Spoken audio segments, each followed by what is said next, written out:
My beautiful souls, మన focus అంతా కూడా మన మీదే ఉండాలండి. ఇప్పటికీ మనము చాలా precious, we're precious to our selves. మన మెంటల్ పీస్, మన హెల్త్, మన క్లారిటీ అనేది ఎంతో వాల్యుబుల్ థింగ్. బయట ప్రపంచం అంటే బయట వాళ్ళు, పక్కింటి వాళ్ళు, ఎదురింటి వాళ్ళు, ఇంకెవరు మీ ఫ్రెండ్స్ అనే కాదు, మీ ఇంట్లో ఉన్న మీ కుటుంబ సభ్యులు కూడా బయట పక్కన వాళ్ళే అవుతారు. అంటే మీకు మీరు ఎంతో ఇంపార్టెంట్. సైన్స్ ఆఫ్ అబ్జర్వేషన్ అనేది ఇక్కడ చాలా ఇంపార్టెంట్.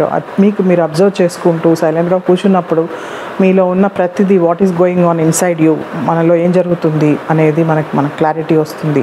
ఆ కన్ఫ్యూజన్ పోతుంది. ఏది ఇంపార్టెంట్ మన లైఫ్కి? మన హెల్త్ ఇంపార్టెంట్, మన మెంటల్ పీస్ ఇంపార్టెంట్, మన గ్రోత్ ఇంపార్టెంట్, మన inner growth important. Everything is important here.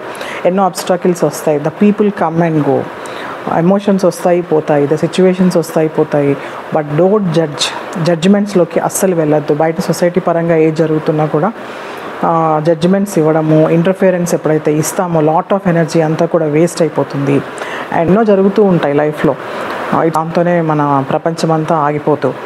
అవన్నీ జరిగినా కూడా మీకు మీ మీద హోప్ అనేది మనం లూజ్ చేసుకోకూడదు. ఎప్పుడు కూడా మన ఫోకస్ మన వైపే ఉండాలి. మన వైపు మన ఫోకస్ ఉన్నప్పుడు మనం క్వైట్ అబ్జర్వేషన్ అనేది మన లోపలికి వెళ్తుంది. We observe everything.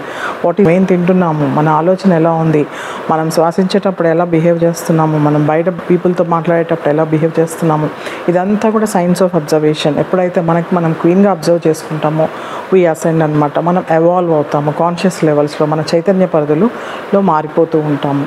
More ever, don't think that we are alone. లోన్లీనెస్ని కూడా ఎంజాయ్ చేయడం తెలుసుకోవాలి. ఆ లోన్లీనెస్లో ఏ లాట్ ఆఫ్ థింగ్స్ మనం లెర్న్ చేయడానికి కూడా ఉంటుంది. So please take care of yourself. Thank you.